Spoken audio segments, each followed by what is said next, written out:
बच्चों इस वीडियो में हम कवर करेंगे बेसिक प्रिंसिपल्स ऑफ सैंपल सर्वे। क्या होता है बच्चों ये, तो एक एक करके देखेंगे। पहले मैं समझा देता हूँ, फिर ये आपको पढ़ के बता दूंगा क्या लिखा हुआ है, फिर उसके बाद आप लोग नोट डाउन करेंगे। तो सबसे पहला बच्चों अगर मैं बात करूं तो प्रिंसिपल कौन सी है, पहली लॉ ऑफ स्टैटिस्टिकल रेगुलरिटी। तो चलिए इसको समझते हैं पहले आराम से। तो मैं बता रहा हूं आप लोग को सबसे पहले लॉ ऑफ स्टैटिस्टिकल रेगुलरिटी क्या है सर, ये ध्यान से समझो, ठीक है।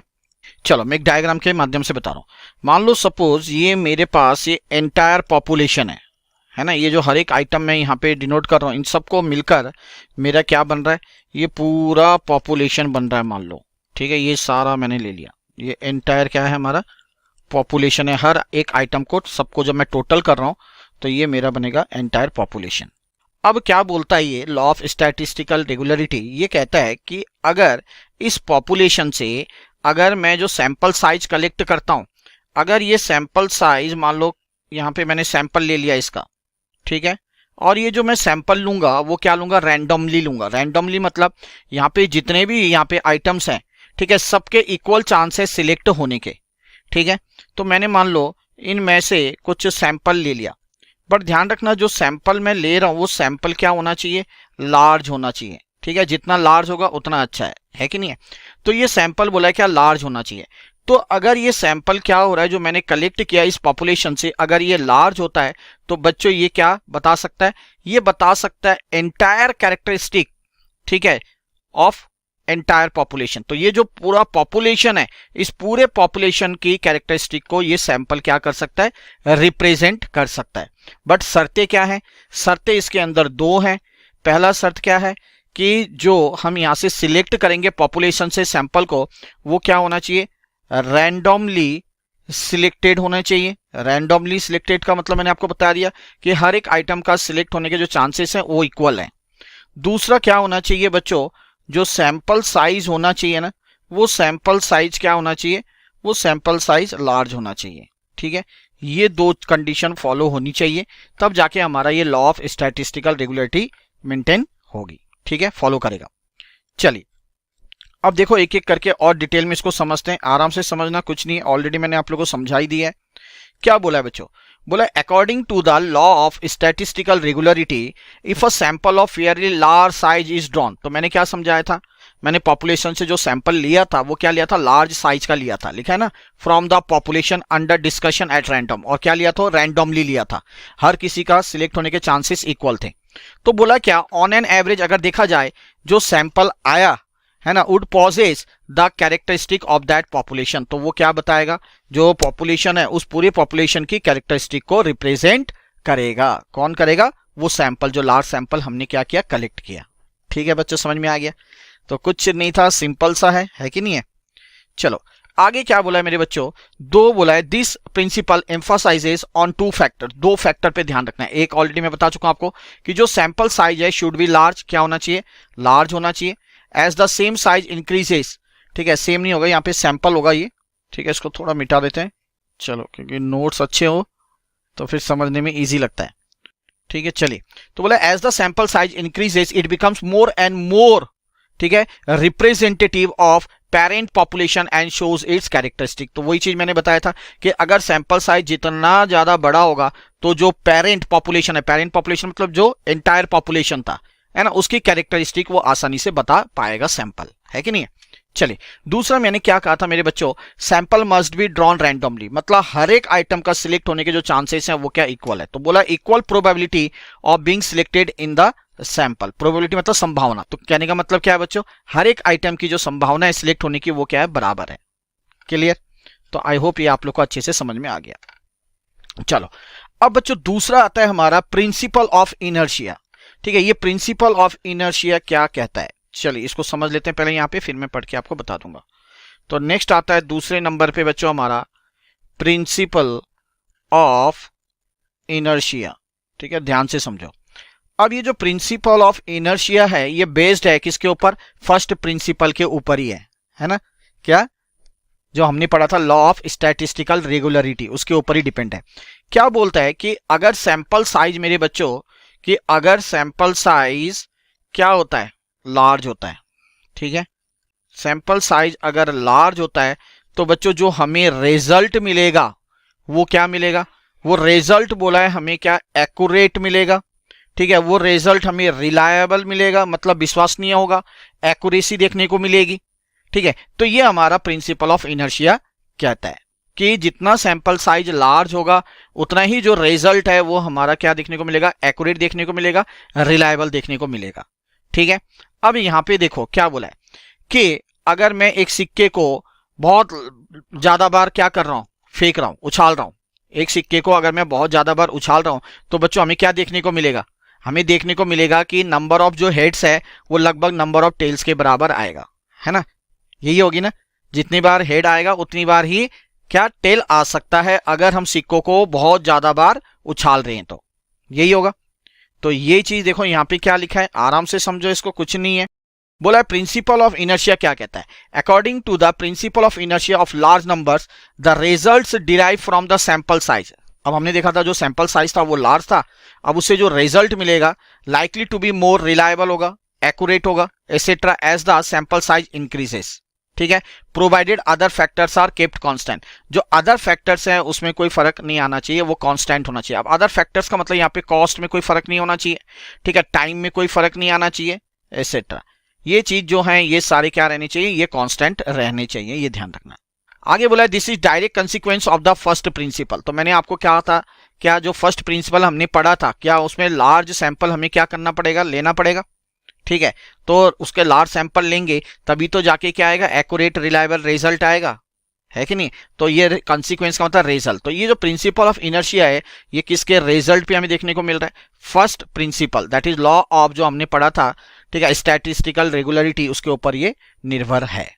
ठीक है, उसी के नतीजे से हम ये देख सकते हैं कि अगर हमने सैंपल साइज लार्ज लिया, ठीक है, तो वो जो रिजल्ट देगा वो हमारा रिजल्ट क्या देगा, एक्यूरेट देगा, रिलायबल होगा, वो विश्वसनीय होगा। ठीक है, अदर फैक्टर्स कांस्टेंट रहेंगे, जैसे मैंने कहा टाइम, कॉस्ट, इसमें कोई परिवर्तन नहीं आना चाहिए।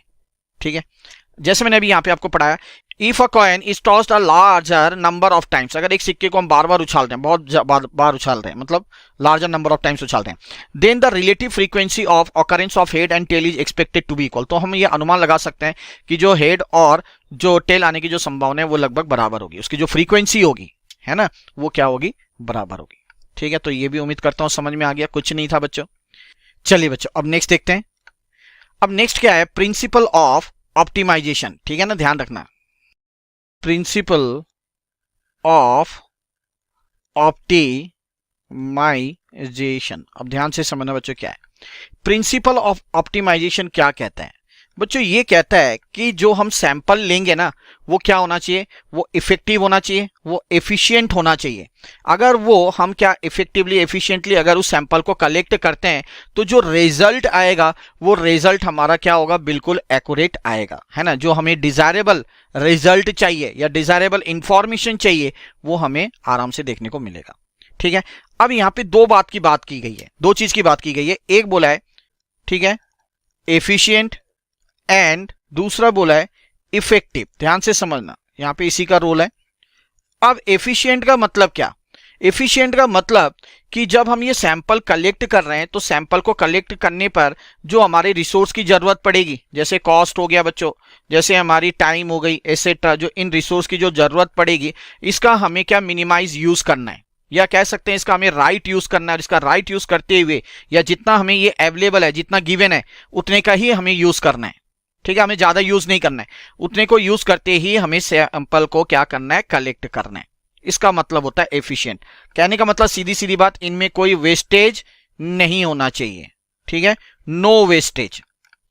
ठीक है, इस तरीके से सैंपल कलेक्ट करना चाहिए। दूसरा क्या बोला, इफेक्टिव होना चाहिए। जो सैंपल हमने कलेक्ट किया वो इफेक्टिव होना चाहिए। अर्थात जैसे कि मान लो मैं एक एग्जांपल समझा रहा हूं, बड़े आराम से समझना। इफेक्टिव का मतलब यहां पे क्या है, जैसे मान लो मैं एक किसी टाउन में गया और उस टाउन में मैं क्या हाउस होल्ड की एनुअल इनकम का पता कर रहा हूं। ठीक है, तो सारे तो पॉसिबल नहीं है, तो मैंने कुछ सैंपल हाउसेस देखे और सैंपल हाउसेस में से मैंने क्या किया, जो उनका हाउस होल्ड का जो एनुअल इनकम है वो मैंने कलेक्ट किया। अब वो जो मैंने कलेक्ट किया कुछ घरों का, वो इस तरीके से कलेक्ट होने चाहिए ताकि वो जो एंटायर जो टाउन था ना, उस एंटायर टाउन की क्या आ जाए, हाँ, एनुअल इनकम का पता लग सके, उस पूरे टाउन का जो एनुअल इनकम है, उस एनुअल इनकम को वो रिप्रेजेंट कर सके। ठीक है, तो सैंपल ऐसा होना चाहिए कि इस तरीके से कलेक्ट करो कि वो जो सैंपल है वो एंटायर पॉपुलेशन के क्या बारे में बता सके, ये नहीं कि सिर्फ उसी घर के बारे में बता रहा हूं। ठीक है, तो ये होता है इफेक्टिव। तो ये दो चीजों का ध्यान रखना है जब हम सैंपल क्या कलेक्ट करते हैं। इसी को हम लोग क्या कहते हैं बच्चों, प्रिंसिपल ऑफ ऑप्टिमाइजेशन। अब थोड़ा सा यहाँ पे डिटेल में पढ़ेंगे, मैं आपको एक बार दोबारा समझा दूंगा। लिखा है साफ साफ, the principle of optimization in sampling refers to the idea of selecting an efficient, मैंने आपको बता दिया टाइम क्या कॉस्ट हो गया, इनमें कोई वेस्टेज नहीं होना चाहिए, इफेक्टिव होना चाहिए, है ना। कि अगर मैंने मान लो जैसा हाउस होल्ड का एनुअल इनकम किया तो वो रिप्रेजेंट क्या करना चाहिए, वो एंटायर टाउन को रिप्रेजेंट करना चाहिए, तभी तो वो क्या होगा, एक्यूरेट रिजल्ट देगा सैंपल, है कि नहीं है। तो an effective sampling design to achieve the most accurate and reliable results, लिखा है साफ साफ, वाइल यूजिंग रिसोर्सेज, जब मैं इन रिसोर्सेज का इस्तेमाल कर रहा हूं एफिशिएंटली, है ना। टू ऑब्टेन डिजायर इंफॉर्मेशन, ताकि जो इंफॉर्मेशन मुझे चाहिए वो मुझे आसानी से प्राप्त हो सके, वाइल मिनिमाइजिंग एरर, ताकि जो एरर है ना के बराबर हो, है, गलतियां क्या हो ना के बराबर हो। अब एक एग्जांपल दो, मार्केट रिसर्च सर्वे। जब मार्केट रिसर्च सर्वे करते हैं, मान लो मैंने कंज्यूमर के टेस्ट के बारे में पता करना है, ठीक है। अब मैं क्या करूंगा, जो मेरा टाइम कॉस्ट है उसको सही ढंग से मुझे इस्तेमाल करना पड़ेगा, नहीं तो मेरा नुकसान है। अब मैं क्या कर सकता हूं, मैं ये कर सकता हूं कि जो पॉपुलेशन है, मान लो किसी टाउन में मार्केट रिसर्च सर्वे करना है, तो मान लो वहां के मैं पॉपुलेशन को क्या कर सकता हूं, है ना, अपना टाइम बचाने के लिए, अपनी कॉस्ट बचाने के लिए, और मेरे पास एक क्या इफेक्टिवली ताकि डेटा आ सके, तो मैं क्या कर सकता हूं कि मैं वहां पे कस्टमर को स्टाटा के हिसाब से डिवाइड कर सकता हूं, मतलब जेंडर के हिसाब से कर सकता हूं, जैसे मेल हो गया, फीमेल हो गया, इस तरीके से मैंने डिवाइड कर दिया, है कि नहीं है। अब डिवाइड करने के बाद मैंने क्या उनके टेस्ट के बारे में पता किया, ठीक है, तो उनके टेस्ट के बारे में पता किया तो वो मेरे को क्या देगा, एक रिलायबल इंफॉर्मेशन देगा, है ना, एक एक्यूरेट इंफॉर्मेशन देगा, है कि नहीं है। तो इस तरीके से हम लोग क्या कर सकते हैं, प्रिंसिपल ऑफ ऑप्टिमाइजेशन का इस्तेमाल कर सकते हैं मार्केट रिसर्च सर्वे के दौरान। तो यहां पे दो चीजों का ध्यान रखना है, एक एफिशिएंट की बात और एक इफेक्टिव सैंपलिंग की बात।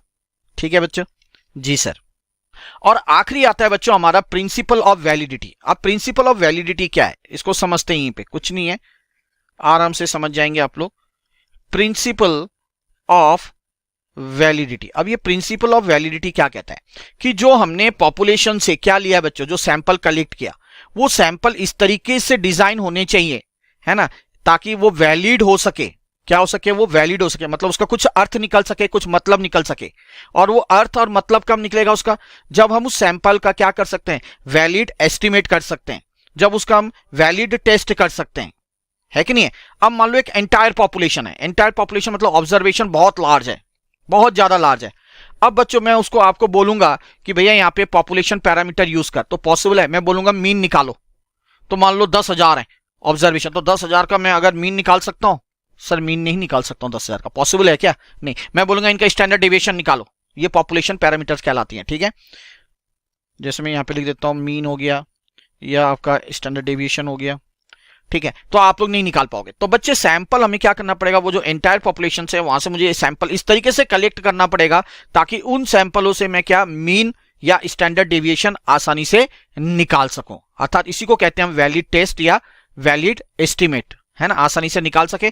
जब वो मैं मीन निकालूंगा या स्टैंडर्ड डेविएशन निकालूंगा, तो वो मीन जो मैंने सैंपल से निकाला या जो स्टैंडर्ड डेविएशन जो मैंने सैंपल से निकाला, वो पूरे एंटायर पॉपुलेशन को भी क्या करेगा, रिप्रेजेंट करेगा।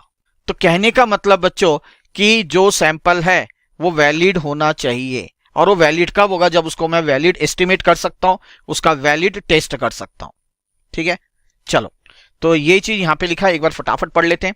The principle of validity states that A sampling design is valid only if it is possible to obtain the valid estimate, जो मैंने आपको बताया था, and valid test about population parameters, ठीक है, जैसे मीन स्टैंडर्ड डिवीजन निकाल सकते हैं उन सैंपल से। Only a probability sampling ensures this validity, और ये कब होगा, जब सिर्फ प्रोबेबिलिटी सैंपलिंग करेंगे। प्रोबेबिलिटी सैंपलिंग मतलब आपको याद रखना, मैंने समझा रखा ऑलरेडी, रैंडम सैंपलिंग की बात कर रहे हैं, जहां पे हर एक आइटम का सिलेक्ट होने का क्या होता है, इक्वल चांस होता है, ठीक है, इक्वल चांस। ये नहीं कि पॉपुलेशन है और पॉपुलेशन मैंने सिलेक्टेड ले लिए, तो वो नहीं चलेगा, वहां पे पॉपुलेशन में किसी को भी मैं रैंडमली सिलेक्ट कर सकता हूं, है कि नहीं, तभी मैं क्या प्रिंसिपल ऑफ वैलिडिटी को फॉलो कर सकता हूं बच्चों, ठीक है। ये इसके अंदर, इसके तहत ये सारी चीजें आनी चाहिए। तो उम्मीद करता हूं आप लोग को समझ में आ गया होगा। तो हमने पहला वाला क्या पढ़ा था, लॉ ऑफ स्टैटिस्टिकल रेगुलरिटी। उसमें क्या बोला था, एक बार मैं दोबारा फटाफट आपको बता दूं। तो वहां पे ये बोला था कि जितना क्या होगा, जो सैंपल साइज है बड़ा होगा, वो उतना ही कैरेक्टरिस्टिक क्या किसके बारे में बताएगा, एंटायर पॉपुलेशन के बारे में बता सकता है। दूसरा क्या था बच्चों, लॉ ऑफ इनर्शिया। ये क्या कहता है कि जो सैंपल साइज जितना लार्ज होगा उतने ही, ठीक है, वो एक्यूरेट होगा, उतने ही हमें रिलायबिलिटी मिलेगी। ठीक है, जो भी ऑब्जर्वेशन से मिल रहा है, जो डेटा से मिल रहा है सैंपल के। उसके बाद था बच्चों हमारा ऑप्टिमाइजेशन, प्रिंसिपल ऑफ ऑप्टिमाइजेशन। वो क्या कहता है कि जो हम कलेक्ट कर रहे हैं सैंपल, वो क्या होना चाहिए, इफेक्टिवली और एफिशिएंटली होना चाहिए, ताकि जो हमारे पास जो इंफॉर्मेशन मिले वो डिजायरेबल इंफॉर्मेशन जो मुझे चाहिए वो एक्यूरेट और रिलायबल हो सके। और चौथा हमने क्या देखा, प्रिंसिपल ऑफ वैलिडिटी। जो सैंपल कलेक्ट किया बच्चों हमने, वो सैंपल क्या वैलिड तभी माना जाइए जब उस सैंपल का हम आसानी से क्या कर सकते हैं, उसका एस्टिमेट कर सकते हैं, उसका हम टेस्ट कर सकते हैं। और ये पॉसिबल कब है, ये प्रोबेबिलिटी सैंपलिंग के केस में ही पॉसिबल है। अर्थात जब हम क्या होता है, एंटायर पॉपुलेशन से जो हम सैंपल कलेक्ट कर रहे हैं, हर एक मतलब पॉपुलेशन का चांसेस है क्या, इक्वल सिलेक्ट होने का। ठीक है, तो ये चार थे। उम्मीद करता हूं आप लोग को अच्छे से समझ में आ गया होगा। हम देखने वाले हैं comparison between sample survey and complete enumeration. क्या होता है ये, थोड़ा ब्रीफ इंट्रोडक्शन देता हूं, फिर एक एक पॉइंट करके समझाऊंगा। बच्चों जब हम कंप्लीट एनुमरेशन कहते हैं तो इसका मतलब होता है, इसको हम सेंसस मेथड भी कहते हैं, ध्यान से समझना। ठीक है, अच्छा, कंप्लीट एनुमरेशन की बात करते हैं तो हम यहाँ पे पूरी पॉपुलेशन की बात करते हैं। मान लो सपोज ये पूरा एंटायर पॉपुलेशन की बात करते हैं, और यहाँ पे हर एक जो आइटम्स है उन सभी आइटम्स की हम लोग बात करते हैं जब हम कंप्लीट एनुमरेशन की बात करते हैं। बट जब इस कंप्लीट पॉपुलेशन में से हम कुछ पॉपुलेशन को स्टडी करते हैं, ठीक है, या कुछ ही आइटम्स को जब स्टडी कर रहे हैं, तो उसको हम लोग कहते हैं बच्चों सैंपल सर्वे। ठीक है, क्या बोला मैंने कि कंप्लीट एनुमरेशन का मतलब जो एंटायर पॉपुलेशन को, हर एक एलिमेंट को स्टडी करना या हर एक आइटम को स्टडी करना, वो कहलाता है कंप्लीट एनुमरेशन। जैसे कि सेंसस मेथड हमने देखा, जनगणना होती है तो हर घर में जाके क्या देखी जाती है, हर घर में जाके ये पता लगाया जाता है कि हाँ भाई घर में कितने मेंबर्स हैं, कितने मेल हैं, कितने फीमेल हैं। तो हर एक का क्या होगा, यहाँ पे डेटा जो होगा वो कलेक्ट किया जा रहा है। बट जब सैंपलिंग की बात आती है तो सैंपलिंग के तहत हम कुछ ही पॉपुलेशन की बात करते हैं। जैसे आपके बॉडी के अंदर खून है, उसमें से क्या लिया जाता है, थोड़ी मात्रा में ब्लड लिया जाता है टेस्टिंग के लिए, तो वो आपका सैंपल होगा। ठीक है, ये मेन डिफरेंस इसके बीच में है। अब हम बच्चों एक एक करके इनके बीच में कंपैरिजन डिटेल में जानेंगे। सबसे पहले देखो, आराम से चीज को समझना, क्या लिखा है, मैं एक एक चीज आप लोगों को डिटेल में बता रहा हूं। बोला मेरे बच्चों कि when complete information is collected for all the units belonging to a population. जैसे मैंने आपको कहा था कि ये पूरा पॉपुलेशन है, जब यहाँ पे हर एक एलिमेंट या हर एक यूनिट से इंफॉर्मेशन गैदर की जा रही है, तो उसको हम लोग कहते हैं कंप्लीट एनुमरेशन। ठीक है, या उसको हम सेंसस भी कह सकते हैं। आगे क्या बोला, इन मोस्ट केसेस, बट ज्यादातर केसेस में क्या होता है, we prefer sample survey to complete enumeration due to the following factors. अब यहां पे क्या बोला है बच्चों, बट कई सारे केसेस ऐसे हैं जहां पे हम लोग क्या करते हैं, सैंपल सर्वे का ही उपयोग करते हैं। ठीक है, हम कंप्लीट एनुमरेशन का उपयोग नहीं करते हैं। क्या कारण है, वो एक एक करके हम लोग अब डिटेल में पढ़ने वाले हैं। चलिए, पूरा थ्योरेटिकल पार्ट है तो घबराने की बिल्कुल भी जरूरत नहीं है। चलो, पहला पॉइंट क्या बोला मेरे बच्चों, स्पीड की बात बोली गई है। अब ध्यान से मेरी तरफ समझो, फिर मैं आप लोगों को ये पढ़ा रहा हूं।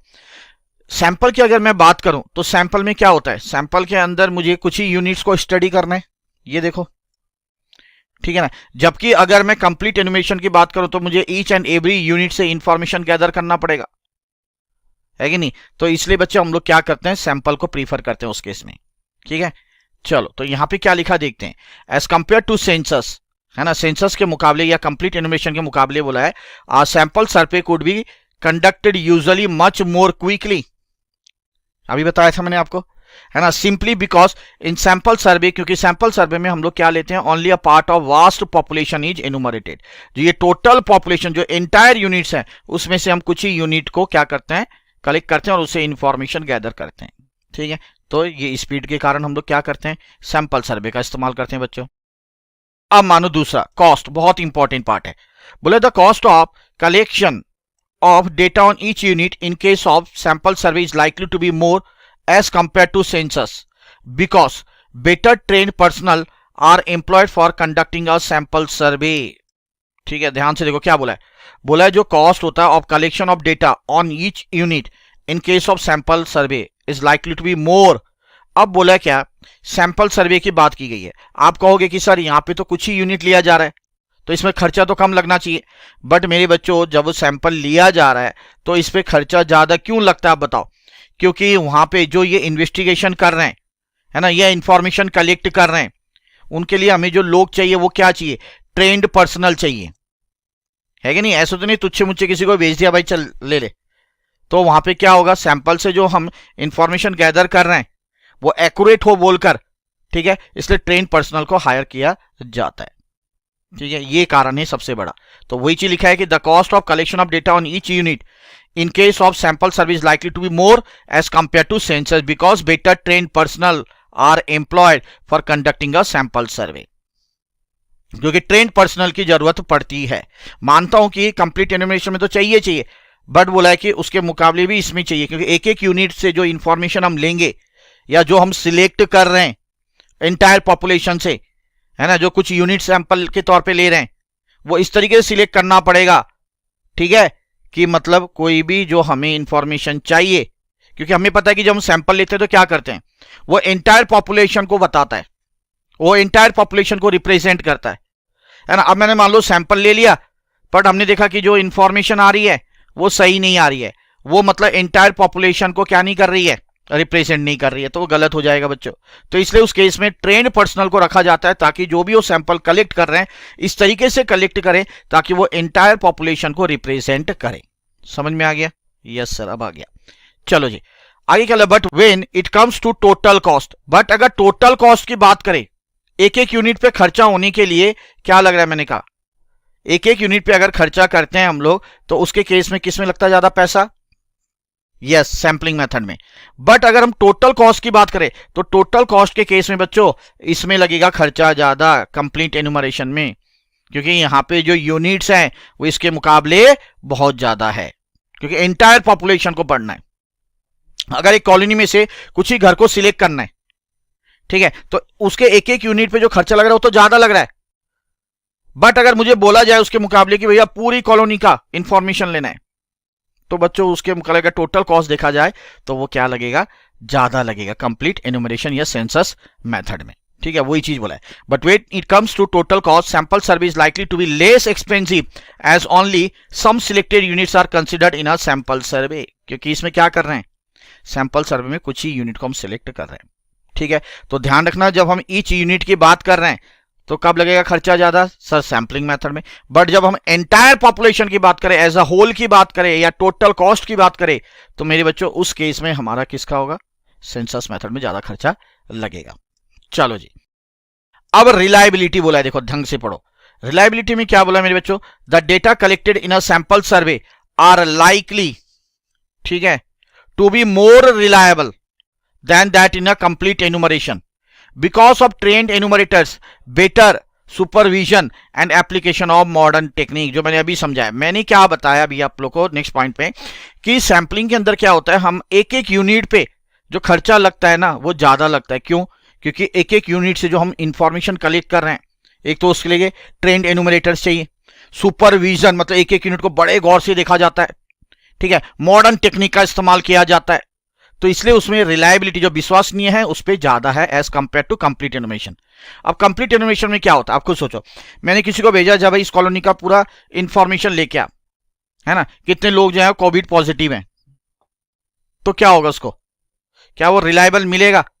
हो सकता है कई जने उसका जवाब ना दे, बहुत सारे और फैक्टर्स हो सकते हैं, है ना। अब मैंने बंदे को पूरी कॉलोनी के बारे में बताया तो वो तो जाएगा ही नहीं, पहले तो वो 4-5 घर छोड़ के ही जाएगा, तो काट देने, वो क्या करेगा, कुछ ही घर में जाएगा, बस हो गया भाई, और बता देगा पूरे का, तो इसमें नहीं होता इतना ज्यादा।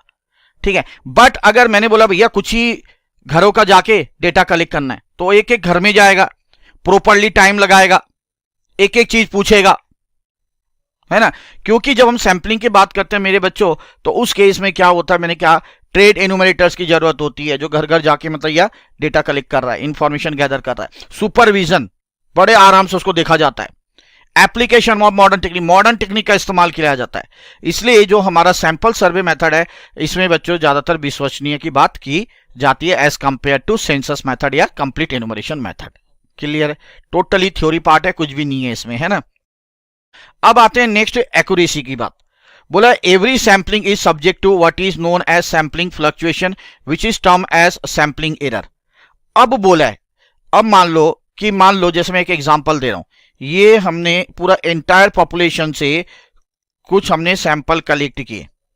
अब इस सैंपल से हम क्या कर रहे हैं, ठीक है, कुछ इंफॉर्मेशन गैदर कर रहे हैं, और ये सैंपल किसको रिप्रेजेंट कर रहा है, ये मान लो ये टोटल पॉपुलेशन को रिप्रेजेंट कर रहा है, ये टोटल पॉपुलेशन को रिप्रेजेंट कर रहा है। तो इनसे जो हमें इंफॉर्मेशन मिलेगी सैंपलिंग से, ठीक है, वो रिप्रेजेंट किसको करेगा सर, वो रिप्रेजेंट करेगा टोटल पॉपुलेशन को, करेगा नहीं करेगा। तो यहां पे क्या बोला है, जब हमने सैंपलिंग लिया तो जरूरी नहीं है कि हमेशा ये सैंपलिंग जो है, जो इनसे इंफॉर्मेशन गैदर कर रहे हैं हम लोग, वो रिप्रेजेंट करेगा ही करेगा इसको, है ना। एरर भी हो सकता है। क्यों एरर हो सकता है, क्योंकि भैया 1000 लोग हैं, 1000 लोग से मैं सिर्फ 15 लोगों का क्या कर रहा हूं, 15 लोगों को सैंपलिंग के तौर पे ले रहा हूं। तो जरूरी नहीं है कि जो 15 लोगों को मैंने सैंपलिंग के तौर पे लिया, वो पूरा जो से डेटा कलेक्ट कर रहा हूं या इंफॉर्मेशन गैदर कर रहा हूं, वो पूरा एंटायर पॉपुलेशन को रिप्रेजेंट कर रहा हूं। गलतियां भी हो सकती हैं, और इसी गलतियों को हम लोग क्या कहते हैं, बोला सैंपलिंग एरर होता है। बट कंप्लीट एनुमरेशन में क्या, सैंपलिंग एरर का तो मतलब नहीं, क्योंकि वहां पे ईच एंड एवरी यूनिट को स्टडी किया जा रहा है, एंटायर पॉपुलेशन को एक एक करके स्टडी किया जा रहा है। तो वहां पे क्या होता है बच्चों, गलतियां कम होती है। तो it is obvious that complete enumeration is totally free from this sampling error. तो वही चीज लिखा है कि ये जो एंटायर पॉपुलेशन की जब बात करेंगे, या सेंसस मेथड की बात करेंगे, या कंप्लीट एनुमरेशन की बात करेंगे, तो यहां पे सैंपलिंग एरर को देखने को नहीं मिलता है, ये कंप्लीटली फ्री है। It may be noted that in sample survey the sampling error can be reduce. अब ये सैंपलिंग मेथड में क्या हो सकता है, बोला इसको रिड्यूस किया जा सकता है। कैसे रिड्यूस किया जा सकता है, to a great extent by taking several steps like increasing the sample size, है ना। एक काम कर लो कि भाई सैंपलिंग साइज बढ़ा दो, जैसे मैंने 1000 में से 15 बोला था, तो एक काम कर लो 1000 में से 300 ले लो सैंपल के तौर पे। अब सैंपलिंग साइज ज्यादा हो गया तो भैया इंफॉर्मेशन क्या मिलेगा, थोड़ा एक्यूरेट मिलेगा। एक तो ये हो सकता है। दूसरा बोला adhering to a probability sampling design strictly and so on. अब बोला है इस तरीके से आइटम को सिलेक्ट करो। प्रोबेबिलिटी सैंपलिंग मतलब क्या, संभावित बोलते हैं ना इसको, probability chance of being selected. तो ऐसे आइटम्स को सिलेक्ट करो बोला है, ताकि वो पूरे एंटायर पॉपुलेशन को रिप्रेजेंट कर सके। देख देख के सिलेक्ट करना है, ठीक है। चलो जी सर, तो ये आपको बताया गया यहां पे एक्यूरेसी की। उसके बाद आता है बच्चों नेसेसिटी। अब नेसेसिटी में क्या बोला, ध्यान से देखना है। बोला समटाइम्स, कई बार क्या होता है, बोला है सैंपलिंग बिकम्स नेसेसिटी, सैंपलिंग जरूरी हो जाता है ना। क्या होगा, सैंपलिंग जरूरी होता है, कंप्लीट एनुमरेशन की वहां जरूरत नहीं होती है। कब होता है sir, when it comes to destructive sampling, जहां पे डिस्ट्रक्टिव सैंपलिंग की बात करते हैं, अभी आ रहा हूं मैं। Where the items get adjusted like testing the length of life of electric bulbs. अब यहां पे समझो, मान लो एक कारखाने में इलेक्ट्रिक बल्ब्स हैं, अब मैं उसका लाइफ का पता करना चाहता हूं। लाइफ का मतलब कि ये इलेक्ट्रिक जो बल्ब है कितने समय तक जलेगा।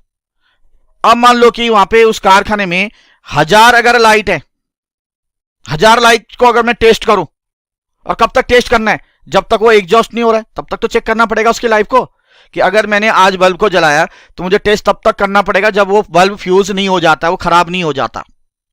और अगर मैं ऐसे कंप्लीट एनुमरेशन में करूं तो भैया कारखाने की तो सारी लाइटों को जलानी पड़ेगी जब तो खत्म नहीं होता है। तो यहां पे तो पॉसिबल नहीं है बेटा। तो यहां पे क्या करना पड़ेगा, यहां पे हमें कुछ ही बल्ब लेना पड़ेगा सैंपलिंग के तौर पे, ठीक है ना। सैंपलिंग के तौर पे कुछ ही बल्ब लेना पड़ेगा, उन बल्ब को जला के रखना पड़ेगा जब तक वो खराब नहीं हो जाती हैं। तब मुझे ये आइडिया लगेगा, हाँ भाई ये जो बल्ब की लाइफ क्या है वो कितने सालों तक चल रही है।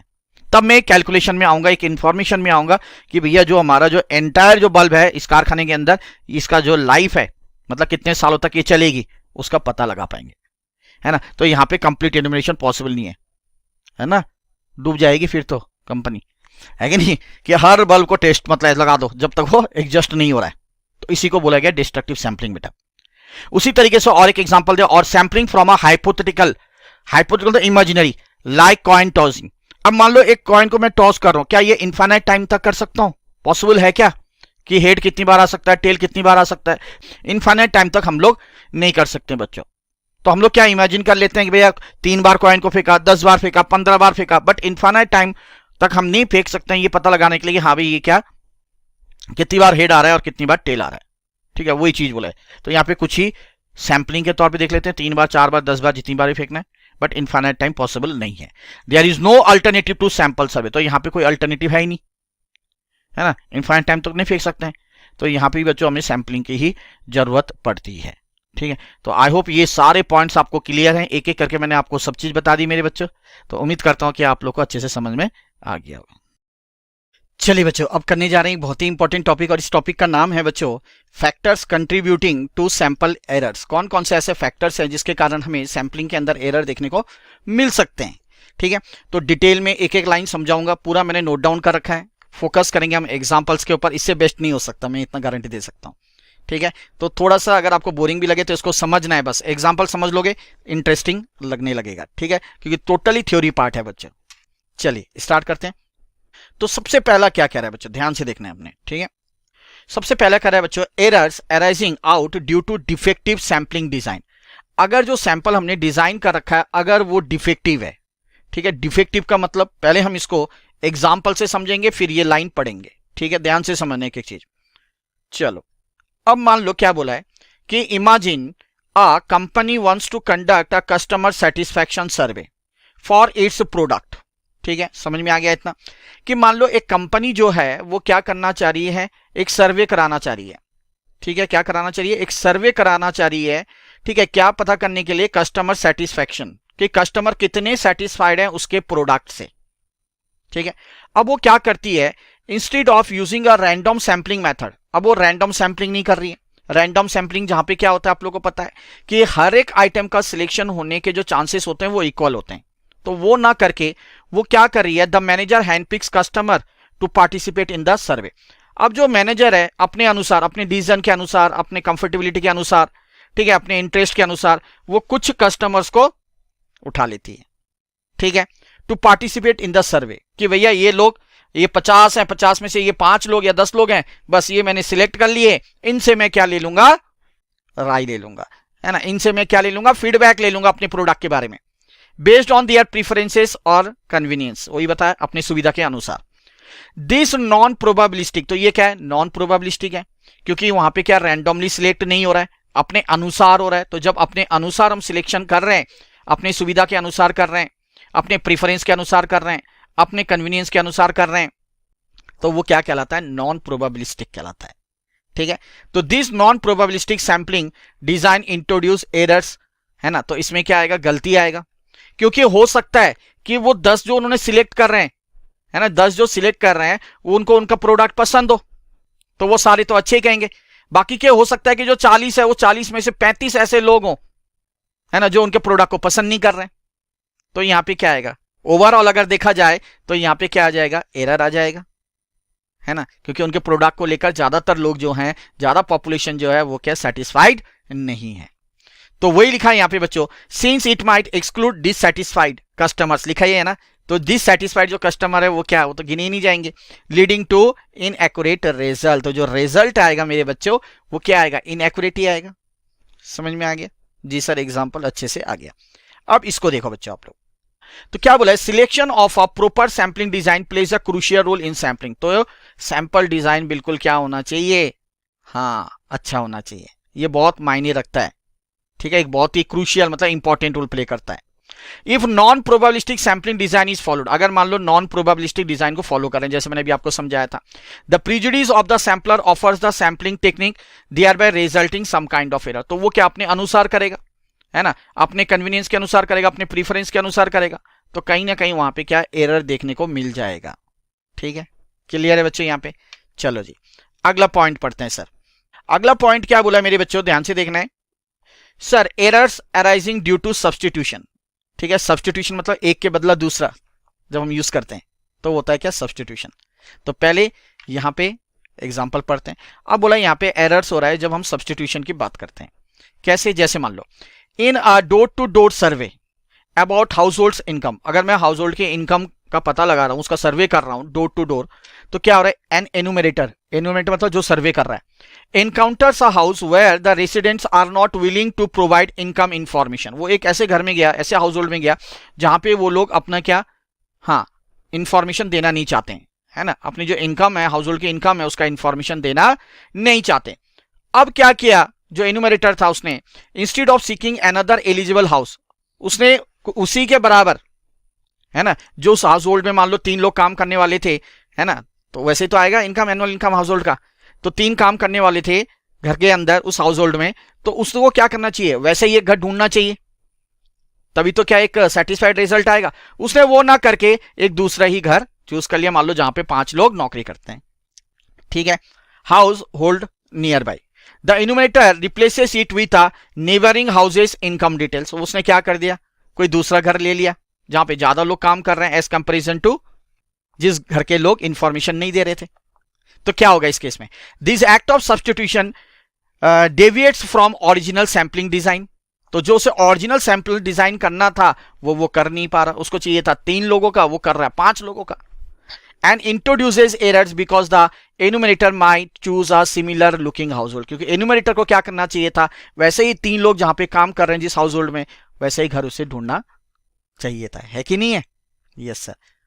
आगे बच्चों, तो यहाँ पे सब्स्टिट्यूशन के कारण भी एरर देखने को मिल सकता है, तो वही चीज लिखा है यहाँ पे, a very common practice among the enumerator is to replace a sampling unit by a suitable unit in accordance with their convenience when difficulty arise in getting information from the originally selected unit। जब उसको दिक्कत आती है किसी भी originally selected unit को ढूंढने में, है ना, और वो एक गलत चयन कर लेता है, तो यहाँ पे गलत देखने को मिल जाता है, यहाँ पे क्या एरर्स देखने को मिल जाता है। तो किसके कारण हो रहा है ये, सब्स्टिट्यूशन के कारण हो रहा है, जो एग्जाम्पल में बोला वही चीज यहाँ पे लिखा है ना। एक बार दोबारा पढ़ते हैं, a very common practice among the enumerator के अंदर क्या होता है, is to replace a sampling, वो सैंपलिंग यूनिट को क्या करता है, रिप्लेस कर देता है, by a suitable unit in accordance with their convenience, अपने कन्वीनियंस के अनुसार करता है कि भैया उसको ऐसा घर ढूंढना पड़ेगा, कहां मिलेगा, 3 आदमी वाले, पड़ोस में ढूंढ लिया वहां जहां 5 आदमी काम कर रहे थे, तो वहां पे डिफिकल्टी तो आएगा ही, है ना, जो डेटा वहां से मिलना था उसको वो डेटा नहीं मिल पाएगा बच्चे, तो कहीं ना कहीं यहाँ पे इश्यू आएगा। क्लियर है जी सर। अगला देखते हैं अब errors owing to faulty demarcation of unit. Demarcation मतलब एक तरीके से बाउंड्री हम कह सकते हैं, है ना, एक सीमित बाउंड्री जो है, एक बाउंड्री हम कह सकते हैं इसको, ठीक है, बाउंड्री ऑफ यूनिट्स आप ले लो। तो बोला है owing errors owing to faulty demarcation of unit. अगर मान लो कोई भी यूनिट है उसका जो डिमार्केशन कर रहे हैं, ठीक है, उसका अगर हम एरिया की बात कर रहे हैं या उसकी बाउंड्री की बात कर रहे हैं, तो अगर वो गलत चयन हो गया तो वहां पे भी गलत देखने को हमें मिल सकता है ना, एरर्स में देखने को मिल सकता है उस सैंपल में भी। तो देखो एक एग्जांपल से समझते हैं और अच्छे से आएगा आप लोग को। बोला suppose an agricultural survey aims to estimate the average yield of a specific crop, let's say wheat. मान लो एक एग्रीकल्चर सर्वे हो रहा है, किसके ऊपर हो रहा है ना, कि जो व्हीट का यील्ड है गेहूं का, ठीक है, वो कितना आ रहा है, यील्ड मतलब यहाँ पे रिटर्न कितना आ रहा है, मैंने बोया कितना था, मुझे मिल कितना आ रहा है इन अ पर्टिकुलर रीजन, मान लो एक पर्टिकुलर रीजन में। The sampling units are defined as individual farm. अब जो सैंपलिंग यूनिट यहां पे लिया गया ना, वो क्या लिया गया, इंडिविजुअल के फॉर्म की बात की गई है, राम का कितना है, श्याम का कितना है, जोधू का कितना है, मोधू का कितना है, ऐसे करके, ठीक है। हाउएवर जबकि the surveyor's faces challenge in accurately identifying form boundaries. आगे समझ आप, हाँ, अब उसको जो फॉर्म है, फॉर्म की बाउंड्रीज जो है उसको आइडेंटिफाई करने में वो दिक्कत आ गई, एक्यूरेट कितना है भाई, ड्यू टू आउटडेटेड मैप्स और अनक्लियर लैंड डिमार्केशन। क्योंकि जो मैप था, जिस मैप के अनुसार उसको प्लॉटिंग करना था, मतलब कितना एरिया इंडिविजुअल आएगा, वो गलती था मैप, है ना, और डिमार्केशन था, जो लैंड मार्किंग था, जो बाउंड्री थी, वो भी सही तरीके से नहीं हो रखी थी, तो वो तो गलत हो जाएगा।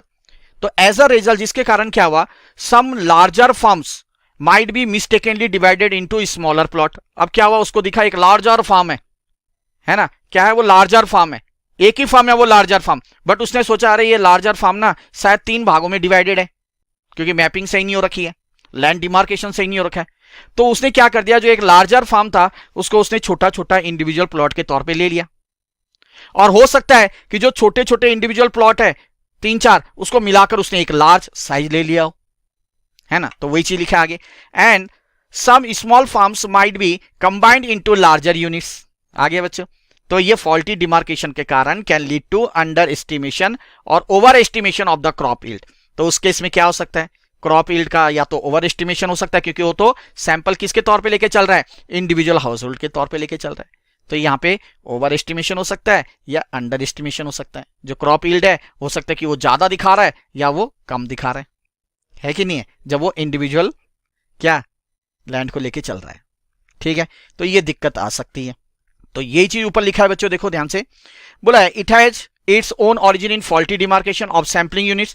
In case of an agriculture survey, the sampler has usually a tendency to underestimate or overestimate the character under consideration. तो जो उसने कैरेक्टर लिया था कंसिडरेशन में, जो इंडिविजुअल प्लॉट की बात की गई थी, बट वहां पे क्या देखने को मिला कि उसने जो लार्जर प्लॉट था उसको उसने 3 भागों में डिवाइड कर लिया। मान लिया कि हाँ भाई ये छोटे छोटे प्लॉट, ये शायद 3 होंगे, मैपिंग सही से नहीं हो रखी थी, तो ये गलती तो आएगी।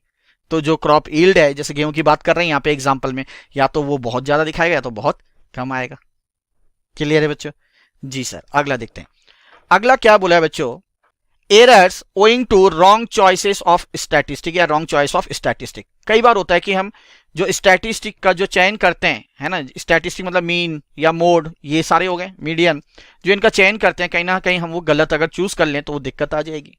अब जैसे मान लो एक हम सर्वे कर रहे हैं, ठीक है, it's conducted to estimate the average number of hours people spend watching television per week.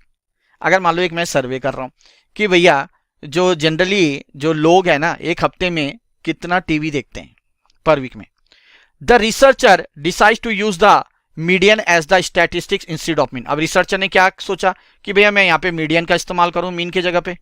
तो आप लोग बताइए कि अगर मुझे यहाँ पे एवरेज निकालना है, number of hours people spend watching television per week, तो हम क्या निकालेंगे सर, मीन। यही है ना, क्योंकि क्या होता है ज्यादातर जो लोग हैं उनका जो टीवी जो वॉचिंग आवर होता है वो लगभग सेम ही होता है ना, लगभग सेम ही होता है। लोग ज्यादातर क्या 3-4 घंटे ही टीवी देखते हैं, तो लगभग सबका यही तो होता है रूटीन, कुछ एक्सेप्शनल केस को छोड़कर, है कि नहीं है। तो however in this particular population the majority of individuals watch a similar number of hours.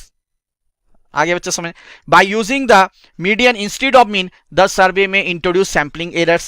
तो वहां पे सैम्पलिंग एरर हमारा आ जाएगा in estimating the population's average viewing time. तो यहां पे कौन सा सुइटेबल होना है, यहां पे मीन का सुइटेबल होना था।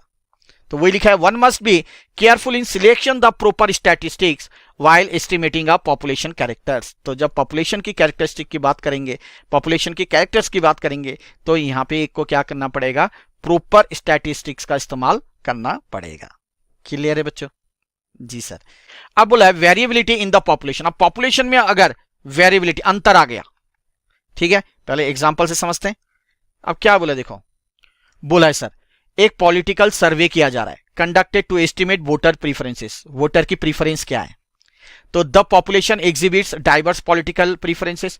अब आपको पता है पॉपुलेशन है तो सबके अलग अलग राय होता है, आपने टीम में भी देखा होगा, है नहीं, कोई किसी को दे रहा है, कोई किसी को प्रीफर कर रहा है, कोई किसी को प्रीफर कर रहा है, होता है नहीं होता है? यस सर बिल्कुल होता है।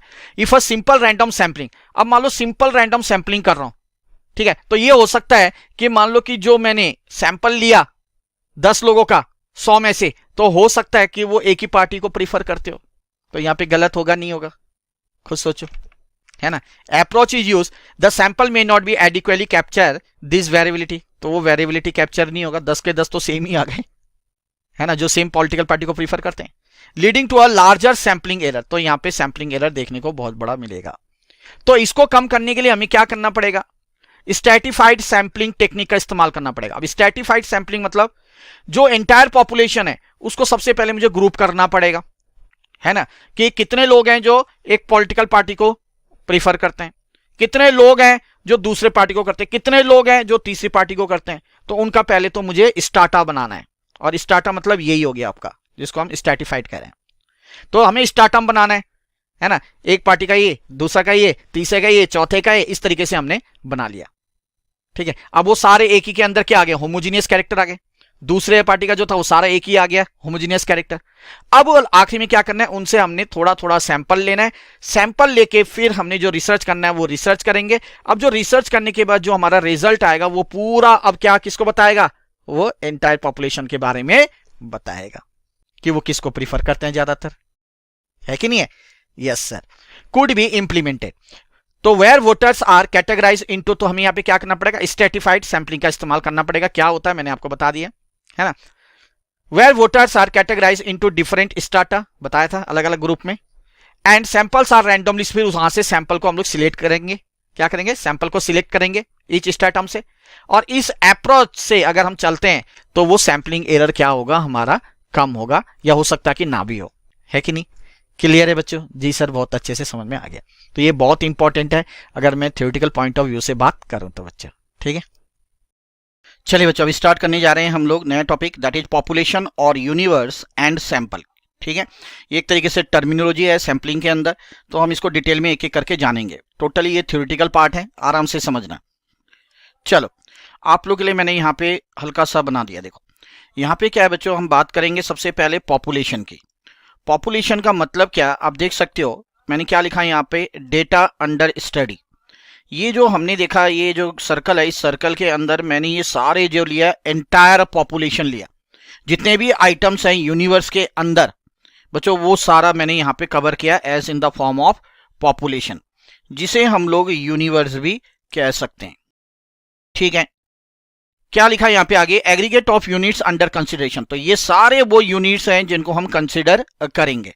एक एग्जांपल के लिए मैं बात कर रहा हूं, एक जनरल इलेक्ट्रिकल्स हैं, ठीक है, ये इलेक्ट्रिक लैंप्स बनाते हैं। इन्होंने पास्ट में कितने बनाए इलेक्ट्रिक लैंप्स, प्रेजेंट में कितने बना रहे हैं और फ्यूचर में कितने बनाएंगे, इन सब का जब टोटल करेंगे, एग्रीगेट करेंगे, दैट कंसिडर्स व्हाट, पॉपुलेशन और यूनिवर्स, ठीक है। जबकि अगर मैं सैंपल की बात करता हूं मेरे बच्चों, तो सैंपल में क्या होता है, हम ये एंटायर पॉपुलेशन की बात नहीं करते हैं, इनसे हम कुछ आइटम्स जो हैं वो सिलेक्ट कर लेते हैं, अर्थात हम कह सकते हैं पॉपुलेशन के कुछ पार्ट। तो यहां पे बोला part of population that represents the entire population, अर्थात मैंने यहां से कुछ आइटम्स यहां पे ले लिए, ठीक है। मान लो अगर जनरल इलेक्ट्रिक्स की बात करूं, तो जनरल इलेक्ट्रिक्स में क्या है, अनगिनत मान लो लाखों बल्ब्स बन रहे हैं, इसमें से सिर्फ मैंने 500 bulbs as in the form of sample के रूप में ले लिया। अब ये जो सैंपल है ये क्या करेगा, इस एंटायर पॉपुलेशन को क्या करेगा बच्चों, रिप्रेजेंट करेगा, ये चीज यहां पे लिखा है, ठीक है, ये मैंने आपको बता दिया, ठीक है। अब यहां पे बोला जो ये एक एक यूनिट जो मैंने लिया, जो मैंने 500 बल्ब यहां से सिलेक्ट किए, ठीक है, वो क्या है, ईच यूनिट, उसको हम क्या कहेंगे, सैंपल यूनिट कहेंगे, ठीक है। और ये जो मैंने टोटली जो 500 बल्ब यहां से सिलेक्ट किए, ठीक है, 500 इलेक्ट्रिक लैंप्स, उन्हें हम लोग कहते हैं सैंपल साइज कहते हैं मेरे बच्चे, ठीक है। तो ये डिफरेंस है पॉपुलेशन और सैंपल के अंदर। तो एक बार फटाफट बता दूं, पॉपुलेशन का मतलब एंटायर यूनिवर्स की बात कर रहे हैं, या सारे आइटम्स की बात कर रहे हैं जो कंसिडर किए जाएंगे। कंसिडर किए जाएंगे का मतलब all the items that has been taken to study. अब इस सारे आइटम में से अगर मैं कुछ आइटम्स को, ठीक है, सिलेक्ट कर रहा हूं स्टडी के लिए, जो पूरे एंटायर पॉपुलेशन को रिप्रेजेंट कर रहा है, तो वो कहलाएगा हमारा क्या, that will be a sample, ठीक है। जैसे मैंने एक एग्जांपल अभी आपको जनरल इलेक्ट्रिक लैंप्स के ऊपर दिया है। अब बच्चों पॉपुलेशन की जब बात करेंगे, तो पॉपुलेशन जो है ध्यान से समझना, ये बच्चों फाइनाइट हो सकते हैं और इनफाइनाइट। फाइनाइट का मतलब जैसे काउंटेबल, जैसे हम काउंट कर सकते हैं, जैसे मैंने बोला XYZ स्कूल में इतने बच्चे हैं, तो क्या मैं इसको काउंट कर सकता हूं, यस सर काउंट कर सकता हूं। तो पॉपुलेशन क्या हो सकते हैं, फाइनाइट भी हो सकते हैं। बट पॉपुलेशन बोला इनफाइनाइट भी हो सकते हैं, मतलब अनकाउंटेबल, जिसे हम काउंट नहीं कर सकते हैं। जैसे स्टार्स, क्या आप काउंट कर सकते हो पॉपुलेशन ऑफ स्टार्स, सर नहीं कर सकते हैं। पॉपुलेशन ऑफ मॉस्किटोज इन दिल्ली, दिल्ली में क्या है, कितने सारे मॉस्किटोज हैं, क्या आप कर सकते हो पता, नहीं कर सकते हो मेरे बच्चों, ठीक है। दूसरा क्या है, दूसरा इसको डिवाइड किया गया एग्जिस्टेंट और हाइपोथेटिकल, ठीक है। एग्जिस्टेंट और हाइपोथेटिकल मतलब क्या होता है, एग्जिस्टेंट का मतलब तो रियल, अगर मैं बोलूं जनरल इलेक्ट्रिक जो है वो 1 लाख बल्ब्स बना रहे हैं, तो ये क्या काउंटेबल है, ठीक है। दूसरी बात ये एग्जिस्टेंस है, मतलब रियल में है कि रियल में ये 1 लाख बल्ब बना रहे हैं। बट अगर मैं बोलूं कि एक कॉइन को टॉस कर रहे हैं इनफाइनाइट टाइम तक, है ना, कितने हेड आएंगे कितने टेल आएंगे, क्या मुझे पता है, नहीं सर, तो हाइपोथेटिकल है, वो क्या है, इमेजिनरी है, विच इज नॉट पॉसिबल, ठीक है। अब इसी चीज को मैंने यहां पे आप लोग के लिए डिटेल में लिखा, ध्यान से पढ़ना है। पॉपुलेशन और यूनिवर्स क्या कहता है, बोला है it may be defined as the aggregate of all units under consideration, सारे आइटम्स आएंगे। जैसे यहां पे बोला था all the lamps produce by General Electricals in the past present and future constitute the population, तो जनरल इलेक्ट्रिक्स के द्वारा जो पास्ट में प्रेजेंट में फ्यूचर में जो बनाए जाएंगे बल्ब, वो सारे क्या कहलाएगा, वो टोटल कहलाएगा हमारा एंटायर पॉपुलेशन और यूनिवर्स। अब आगे बोला है जो पॉपुलेशन है, पॉपुलेशन क्या हो सकता है? पॉपुलेशन में भी फाइनाइट, इनफाइनाइट, एग्जिस्टेंट और हाइपोथेटिकल। फाइनाइट पॉपुलेशन मतलब comprises only a finite number of units, मतलब जिसको हम काउंट कर सकते हैं, जैसे number of students in XYZ school इन दिल्ली, ये बोला था मैंने। उसके बाद इनफाइनाइट पॉपुलेशन की अगर मैं बात करूं तो यहां पे देखो क्या है, बोला है कंप्राइजेस इनफाइनाइट और अनकाउंटेबल नंबर ऑफ यूनिट जिन्हें हम गिन नहीं सकते हैं, जैसे पॉपुलेशन ऑफ स्टार्स हो गया बच्चों, पॉपुलेशन ऑफ इंसेक्ट्स इन दिल्ली बता दिया था मैंने। उसके बाद नेक्स्ट आते हैं एग्जिस्टेंट पॉपुलेशन, बोला कंप्राइजेस ऑफ रियल ऑब्जेक्ट जो एक्चुअली एग्जिस्ट कर रहा है, जैसे population of lamps produce by general electrical, जैसे मैंने कहा 1 लाख बल्ब बना रहे हैं तो ये रियल में क्या एग्जिस्ट कर रहा है, यस, तो वो एग्जिस्टेंट पॉपुलेशन कहलाएगा। हाइपोथेटिकल पॉपुलेशन क्या है, मैंने आपको कहा जिसको हम कंप्राइजेस हाइपोथेटिकली और इसको हम इमेजिनरी कहते हैं, जैसे population of heads when a coin is tossed infinitely, अगर एक कॉइन को इनफाइनाइटली है ना अनगिनत टाइम टॉस किया जाए तो क्या कितने हेड आएंगे, क्या पता लगा सकते हो? सर नहीं लगा सकते, क्योंकि हमें पता है कॉइन जब टॉस करेंगे इक्वली लाइकली होता है, मतलब हेड आने के जितने चांसेस हैं टेल आने के भी उतने ही चांसेस हो सकते हैं, और इनफाइनाइट टाइमली फेंक रहे हैं तो पता ही नहीं है, हो सकता है पहला कॉइन को फेंका टेल आया, दूसरा फेंका टेल आया, तीसरा फेंका टेल आया, है ना, तो हेड का हम पता नहीं कर सकते। ठीक है बच्चों, अब आते हैं नेक्स्ट हमारा सैंपल के ऊपर। सैंपल क्या बोला था मैंने, जो पार्ट ऑफ अ पॉपुलेशन है ना, जो हम सिलेक्ट कर रहे हैं और जो एंटायर पॉपुलेशन को रिप्रेजेंट कर रहा है कि नहीं। अगर मान लो एक क्लास है, क्लास 12th है, क्लास 12th में से अगर मैंने 10 बच्चों को क्या किया, सिलेक्ट किया, तो वो 10 बच्चे किसको रिप्रेजेंट कर रहे हैं? पूरे क्लास को ही तो रिप्रेजेंट कर रहे हैं। होता है ना, कहीं फंक्शन होता है या टूर्नामेंट होता है, मान लो एक क्लास है, ठीक है, उसमें 50 बच्चे हैं, मैंने 11 बच्चे को सिलेक्ट किया टीम में, तो वो जो 11 बच्चे हैं क्या बोला जाएगा, अरे ये तो 12th क्लास के बच्चे हैं सारे, ये जो 11 बच्चे हैं ये किसको रिप्रेजेंट कर रहा है? ये पूरी क्लास 12th को रिप्रेजेंट कर रहा है, उनके बिहाफ में मैच खेल रहा है। ठीक है, तो वही चीज यहां पे बोला गया कि अ सैंपल में be defined as a part of the population so selected with a view to representing the population in all its characteristics. तो वो पूरा इंटायर जो क्लास के बच्चे हैं सारे, सबको वो रिप्रेजेंट कर रहे हैं मेरे बच्चों। अब क्या बोला है, इफ अ सैंपल ऑफ 500, ठीक है, इलेक्ट्रिकल लैंप्स या electrical lamps is taken from the production process of general electricals, 500 ले लिया, ठीक है, तो यहां पे ये जो n है n इक्वल टू 500, ये क्या होगा, सैंपल साइज कहलाएगा, ऑलरेडी बता चुका हूं, है ना। And the units forming the sample, और जो यूनिट्स हैं उनको क्या कहेंगे सर, उनको कहेंगे सैंपलिंग यूनिट्स। क्लियर है, मतलब ये जो है इसके अंदर मान लो मैंने ये 500, ध्यान से समझो, ये 500 बल्ब्स लिए, इसको रिप्रेजेंट किया जाएगा स्मॉल n से, जिसको कहेंगे क्या, ये 500 क्या है, सैंपल साइज है, और ये जो एक एक जो यहाँ पे क्या है, ये यूनिट्स हैं या आइटम्स है, इसको कहेंगे हम लोग बच्चों सैंपलिंग यूनिट्स। ठीक है, अब बोला a detail and complete list of all the sampling units is known as sampling frame. अब अगर ये जो हमारा सैंपलिंग यूनिट्स है, इन एक एक यूनिट्स का जब हम कंप्लीट डिटेल पता कर रहे हैं तो उसको कहेंगे सैंपलिंग फ्रेम, ये सैंपलिंग फ्रेम है। जैसे मान लो एक कारखाने में मैंने 50 लोगों को, एम्प्लॉय को क्या किया, सिलेक्ट कर लिया। अब एक एक एम्प्लॉय का, ठीक है, एक एक एम्प्लॉय का जो मैं सैलरी का पता कर रहा हूं, ठीक है, तो वो क्या कहलाएगा, उनका नाम का पता कर रहा हूं, उनकी डिटेल स्टडी कर रहा हूं, तो बच्चों वो कहलाएगा सैंपलिंग फ्रेम। ठीक है, तो जो मैंने 50 लिए वो क्या हो गए सर, 50 हो गए सैंपल साइज, और एक एक यूनिट को क्या कहेंगे, सैंपलिंग यूनिट, और उनके बारे में जो डिटेल जानकारी कर रहा हूं एक एक के बारे में, वो कहलाएगा सैंपलिंग फ्रेम। ठीक है बच्चों, तो ये डिटेल में मैंने आपको बताया, एक एक चीज समझाया, इतना आपके मॉड्यूल के अंदर भी नहीं है, उससे मैंने कई ज्यादा आप लोगों को समझाया। उम्मीद करता हूं आपको एक एक चीज समझ में आई होगी। में हम देखने वाले हैं parameters used in sampling. Parameters का मतलब अगर मैं बात करूं बच्चों तो ये क्या होता है सर, पैरामीटर्स की बात करूं तो मैं सीधा सीधा लिख सकता हूं ऐसे टूल्स दैट हेल्प्स, जो मदद करता है, that helps to draw conclusion, जो एक कंक्लूजन ड्रॉ करने में हमारी मदद करता है अबाउट द पॉपुलेशन, है ना, पॉपुलेशन के बारे में।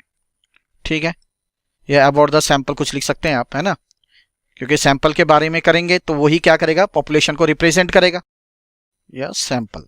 चलिए तो अब एक डिटेल करके देखते हैं। तो पहले समझ लो, मैं समझा देता हूं, कुछ नहीं है, बड़ा सिंपल सा है, फिर उसके बाद आप लोगों ने एक एक करके देखना है।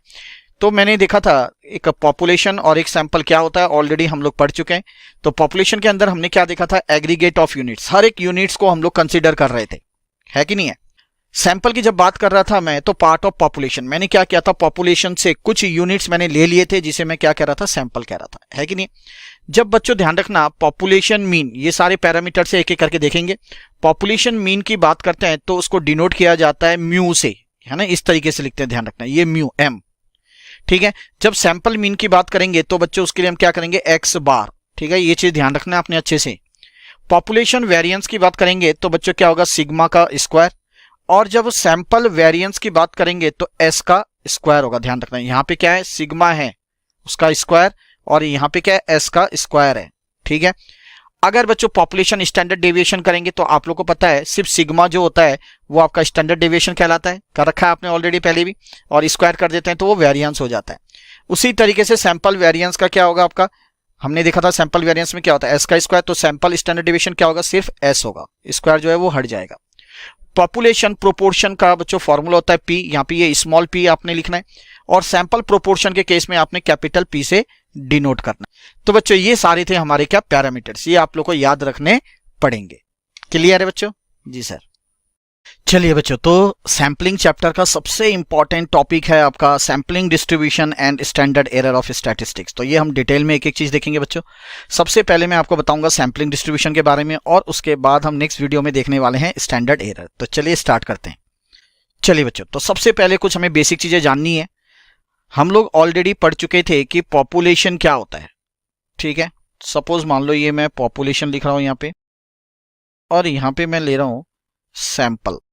आराम से एक एक चीज समझिए, बड़ा इजी लगेगा।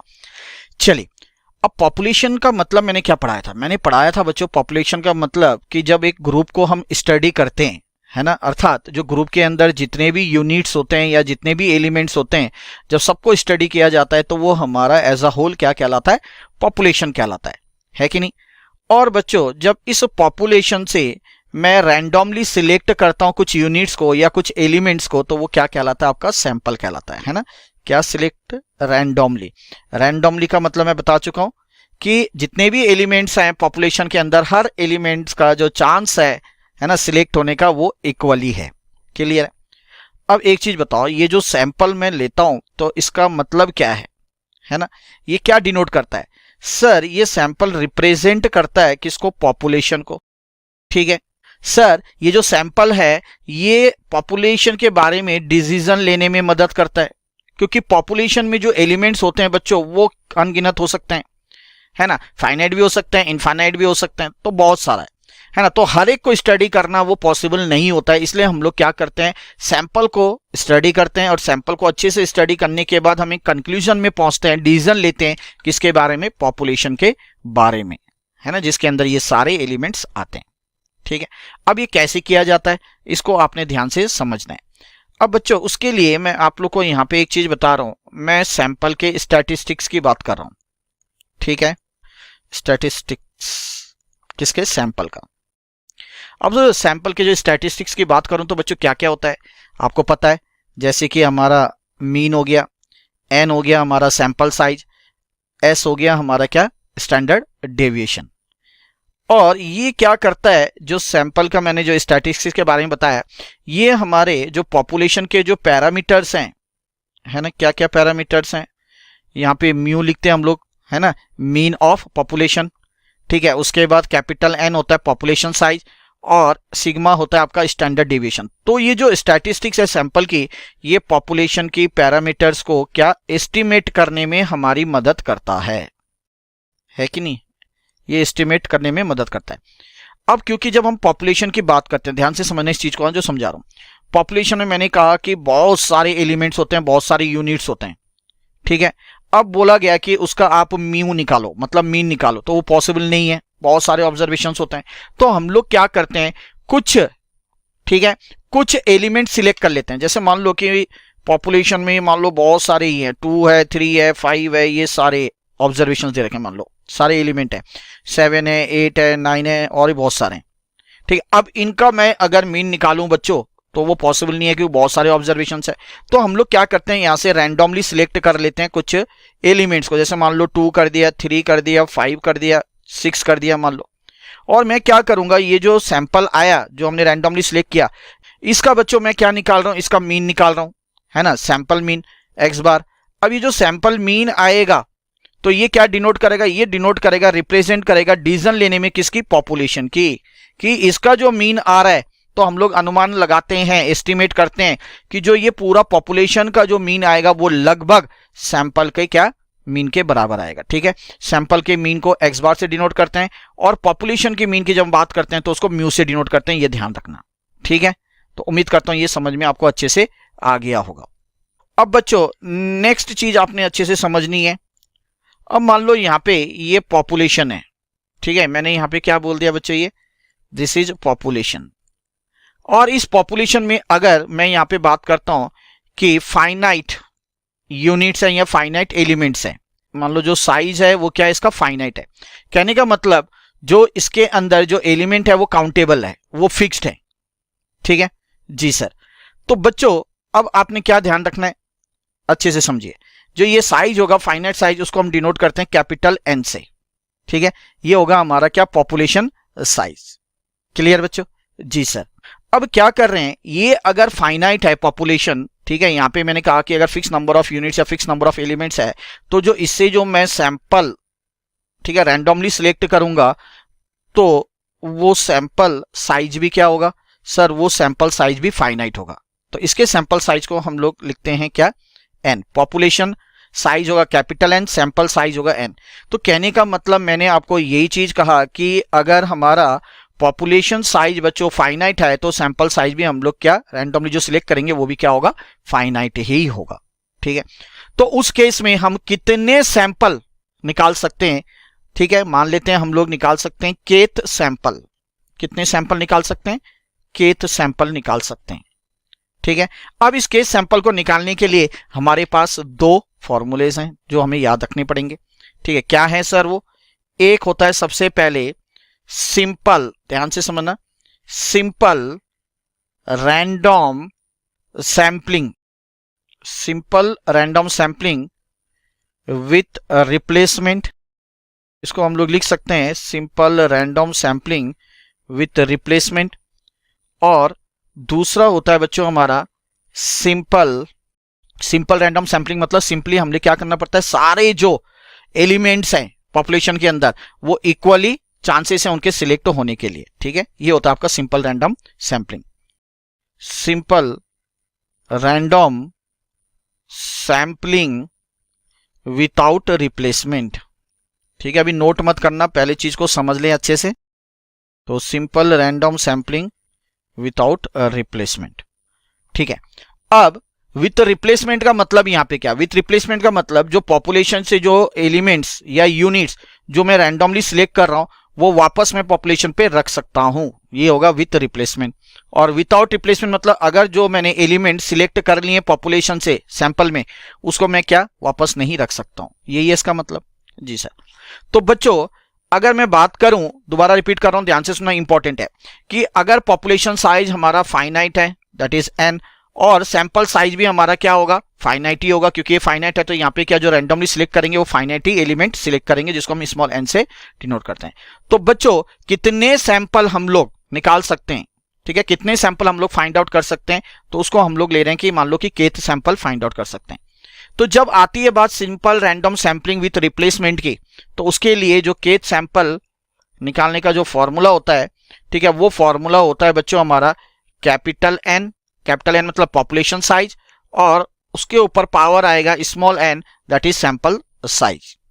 और जब हम बात करेंगे बच्चों simple random sampling without replacement की, ठीक है, तो उस केस में जो केथ सैंपल जो ड्रॉ किया जाएगा, ठीक है, कितना होगा ये, इसका फॉर्मूला है बच्चों कैपिटल एन, सी मतलब कॉम्बिनेशन, और यहां पे स्मॉल एन।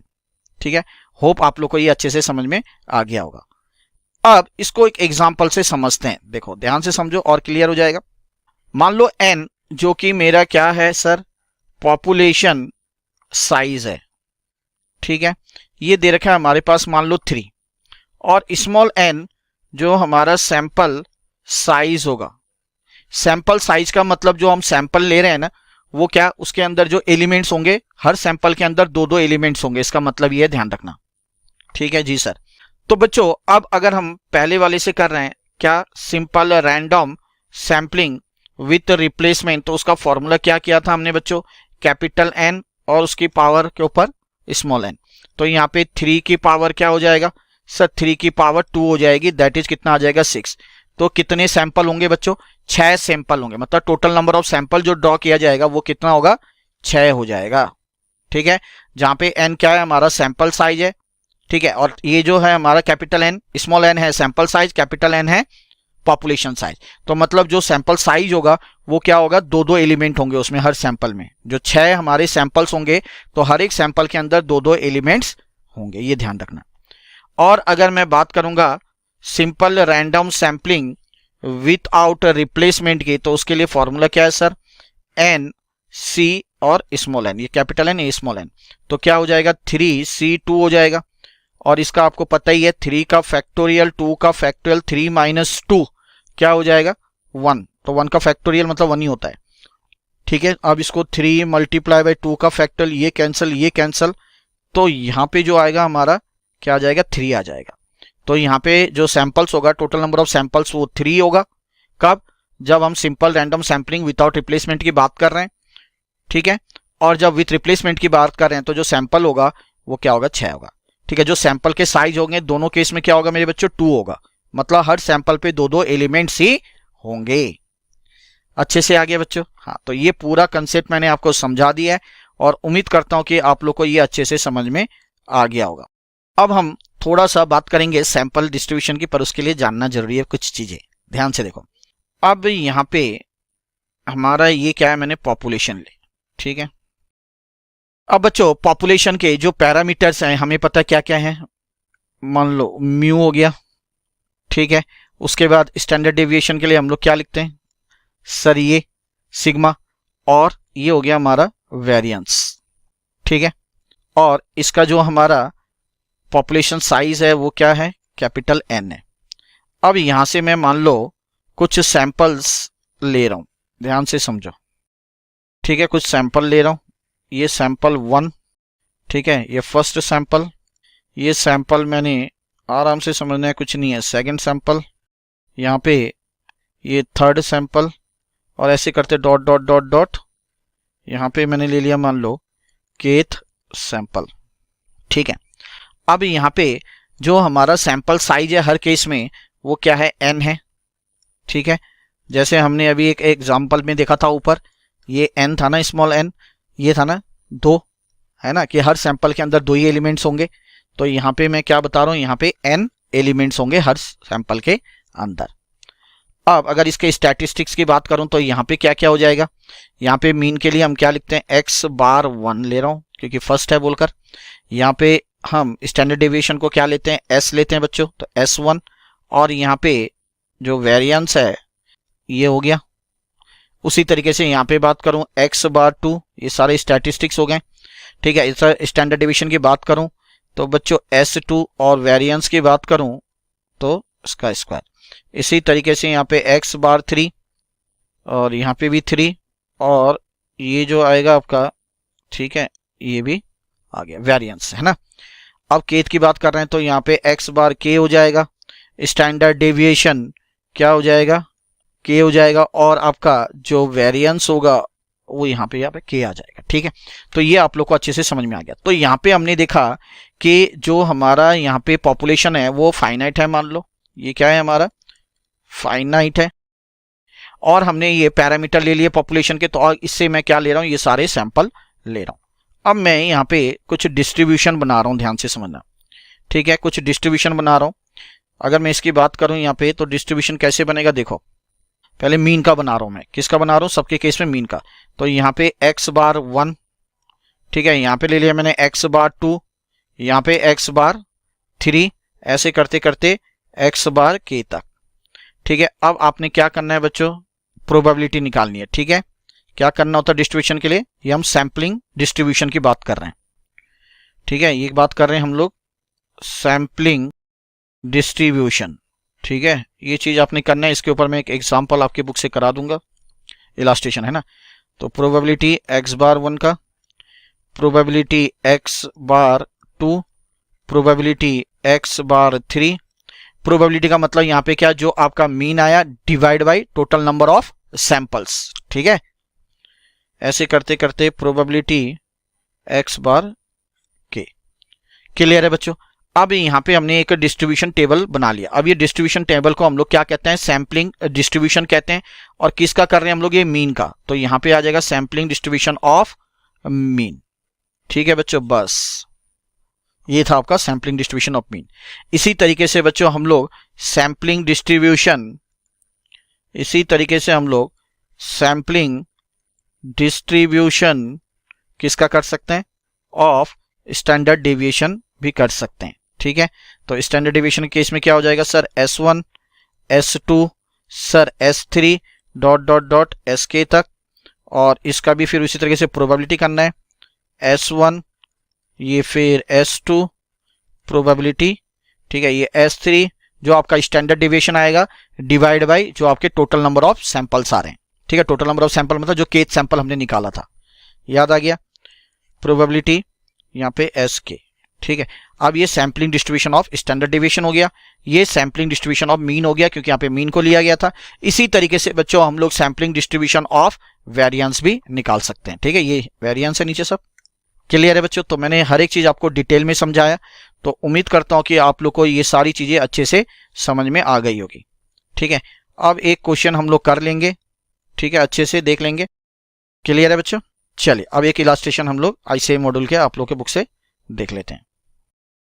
चलिए बच्चों, तो सैम्पलिंग डिस्ट्रीब्यूशन हम लोग देख चुके हैं पूरी डिटेल में। अब देखेंगे स्टैंडर्ड एरर। बच्चों इसमें हम दो केसेस देखने वाले हैं। एक देखने वाले हैं standard error of sample mean और दूसरा देखेंगे हम standard error of sample proportion.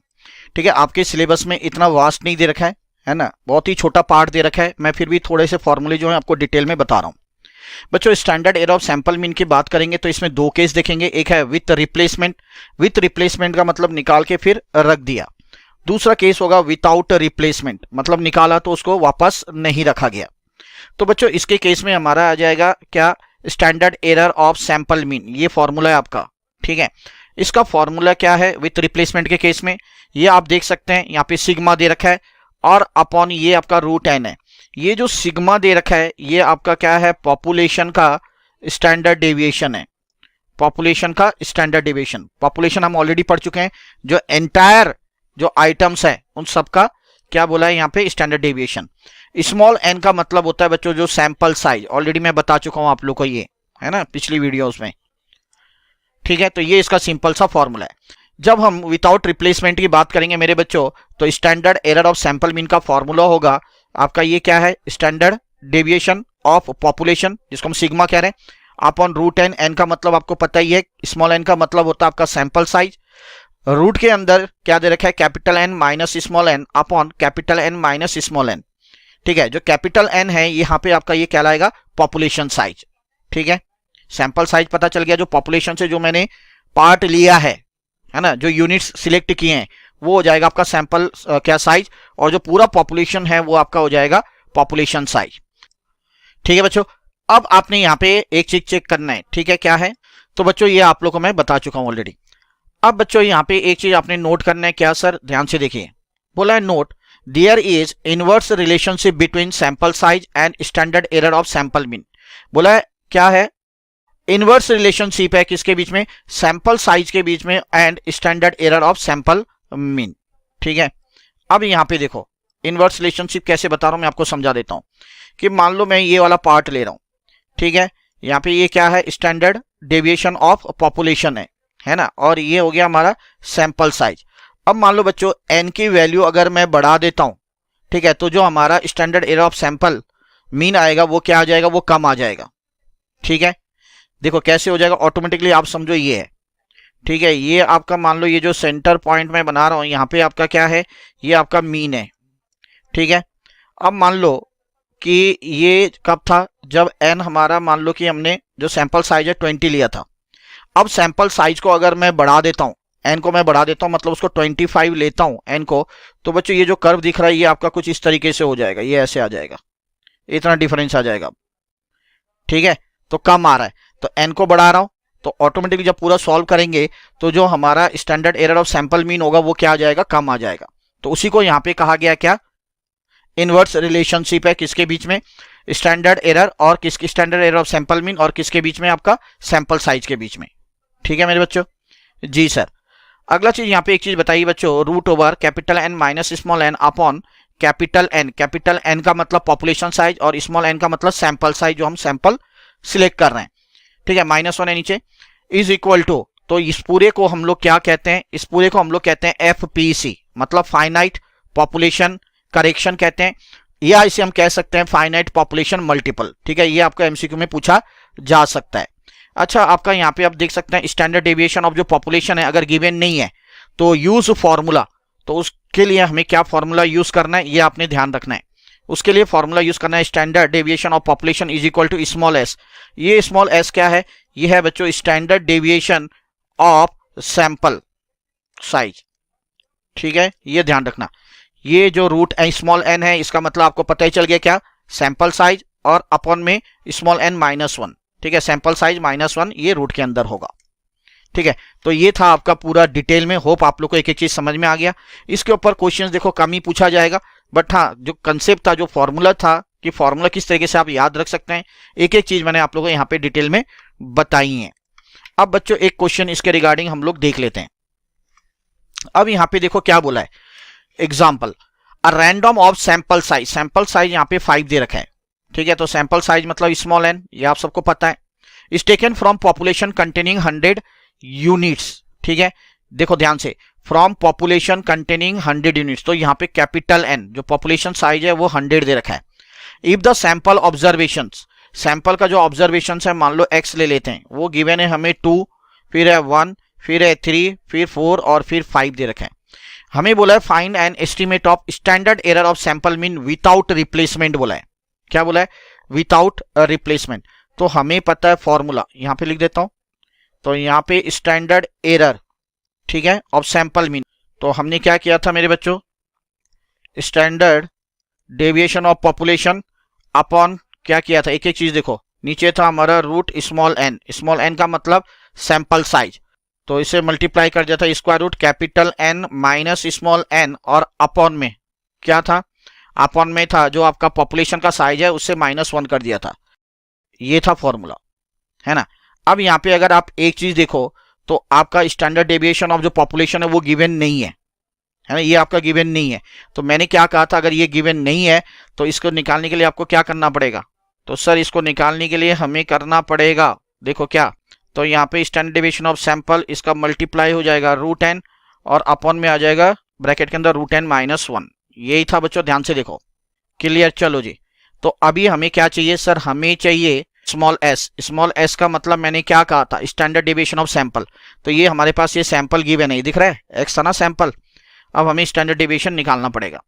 तो अगर मैं एस निकालूं स्टैंडर्ड डेविएशन तो इसका फॉर्मूला क्या होता है, ठीक है, स्टैंडर्ड डेविएशन ऑफ सैंपल के लिए आपने कर ही रखा है, याद कीजिए, सबमिशन x माइनस एक्स बार का होल स्क्वायर, ये करते हैं बच्चों, और अपॉन में क्या कर देते हैं सर, अपॉन में डिवाइड बाई क्या आ जाएगा, n आ जाएगा, और इस पूरे का क्या आ जाएगा आपका स्क्वायर रूट आ जाएगा।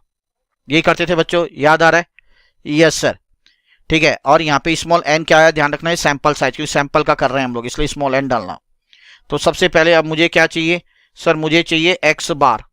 तो x बार कैसे होगा, इन सबको ऐड करो और डिवाइड बाई 1 2 3 4 5 कर देंगे। तो अगर मैं करूं 2 + 1 + 3 + 4 + 5 और डिवाइड बाई 5 कर दूं बच्चों, तो ये 3 आ रहा है।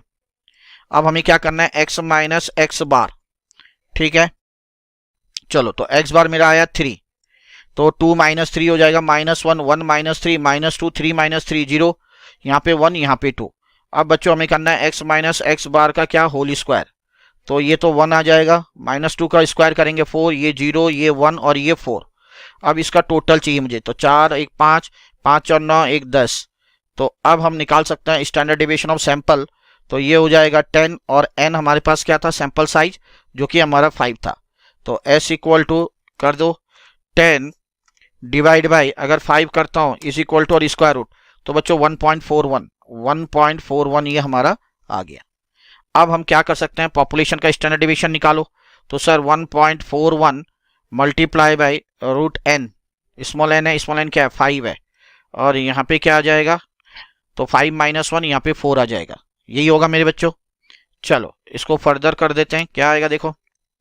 तो यहाँ पे तो आ गया 1.41 मल्टीप्लाई बाई रूट 5, देखो 5 का स्क्वायर रूट करते हैं तो मेरे बच्चों ये आ रहा है 2.24 अप्रोक्स ले रहा हूँ, ठीक है, अपॉन में, और यहाँ पे रूट 4 है, रूट 4 का क्या हो जाएगा 2 हो जाएगा।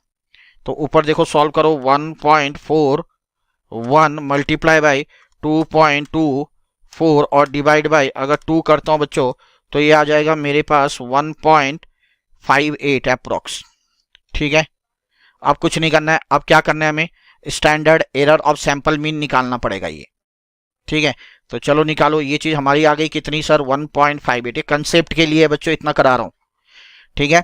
और ये क्या था, ये था आपका कितना, स्मॉल एन था 5, ये 5, और यहाँ पे अगर हम इसकी बात करें तो ये कितना आ जाएगा देखो, ये तो आ जाएगा आपका था 100 - 5, ये 95 आ जाएगा, और यहाँ पे कैपिटल एन 100 - 1 ये 99 आ जाएगा, ठीक है। चलो जी अब यहाँ पे करते हैं, तो सर ये 1.58 रूट 5 का मतलब था हमारा 2.24 इंटू, सर ये कर देते हैं अगर हम 95 और इसको डिवाइड बाई 99 कर देते हैं इज इक्वल टू, और इसका स्क्वायर रूट कर दो तो सर ये हो जाएगा 0.98 अप्रॉक्स, ठीक है। तो अब मल्टीप्लाई कर दो ऊपर 1.58 मल्टीप्लाई बाई 0.98 और divide by 2.24 is equal to, तो बच्चों ये आ जाएगा आपका 0.69, आंसर ये आपका आ गया। This is nothing but what, standard error of sample mean, ठीक है। तो मैंने आप लोग को पहले ही कहा कि आपके जो मॉड्यूल है उसमें इतना ज़्यादा डिटेल में ये दे नहीं रखा है, ध्यान रखना, तो इतना पैनिक होने की ज़रूरत नहीं है। बस आपको क्या करना पड़ेगा, ज़्यादा से ज़्यादा ये फॉर्मूले जो हैं आपको याद रखने पड़ेंगे बच्चों, विदाउट रिप्लेसमेंट और विथ रिप्लेसमेंट के। चलो बच्चों अब करने जा रहे हैं हम लोग नया topic, that is standard error of proportion. बच्चों जैसे हमने पिछली वीडियो में देखा था दो केसेस, एक विथ रिप्लेसमेंट और एक विदाउट रिप्लेसमेंट, यहाँ पे भी हमें ये चीज देखने को मिलेगा, with replacement and without replacement. यहाँ पे प्रोपोर्शन की बात मतलब टोटल पॉपुलेशन से कुछ हिस्सा, कुछ पार्ट है कि नहीं है। तो बच्चों जब विथ रिप्लेसमेंट की बात करेंगे तो स्टैंडर्ड एरर ऑफ प्रोपोर्शन का जो फॉर्मूला होगा √PQ upon small n. Small n का मतलब आपको पता है सैंपल के साइज।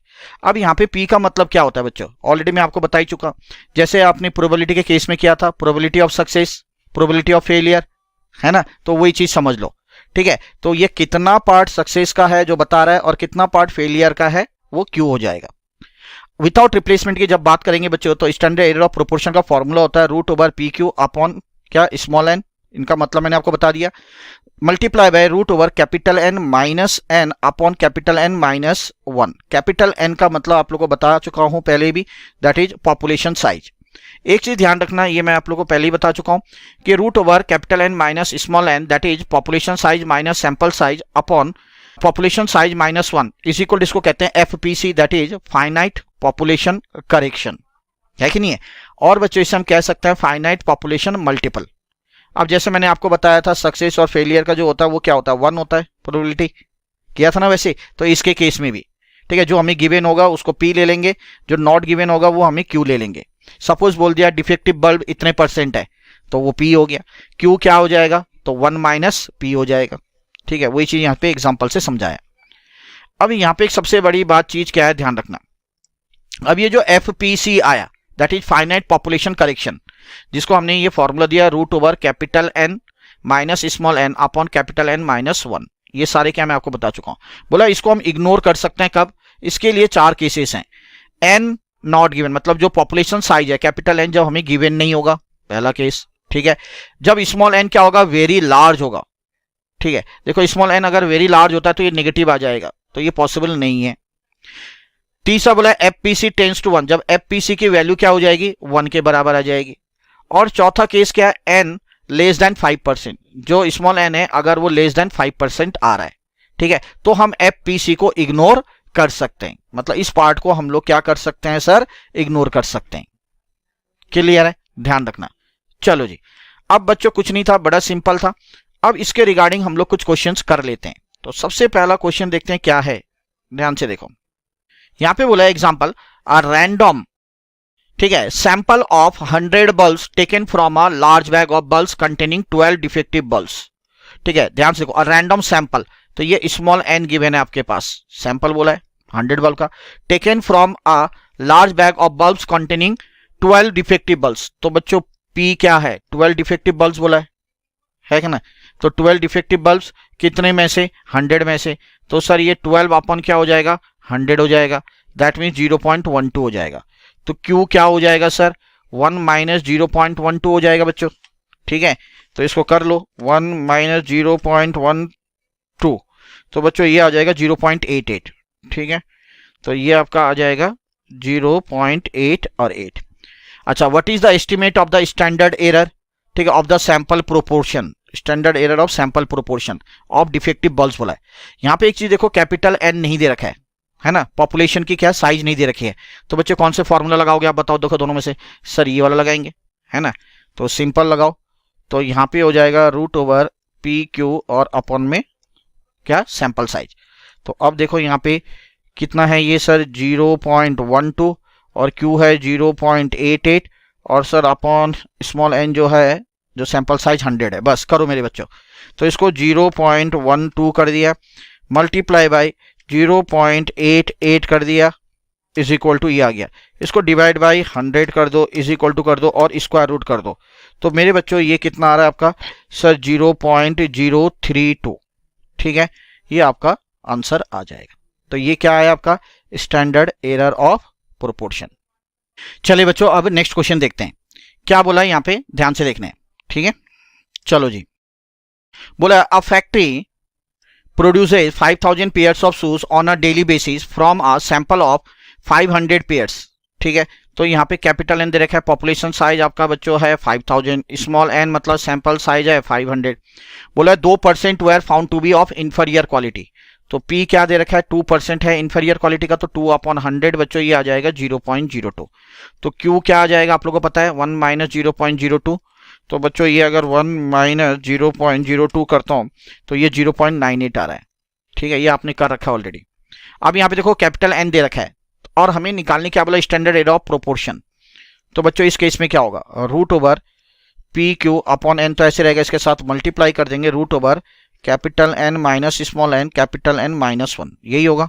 चलो जी, अब देखो पी इंटू क्यू करो, तो ये तो आ जाएगा 0.02 मल्टीप्लाई बाई 0.98 अपॉन क्या है बच्चों, स्मॉल एन कितना है 500 है।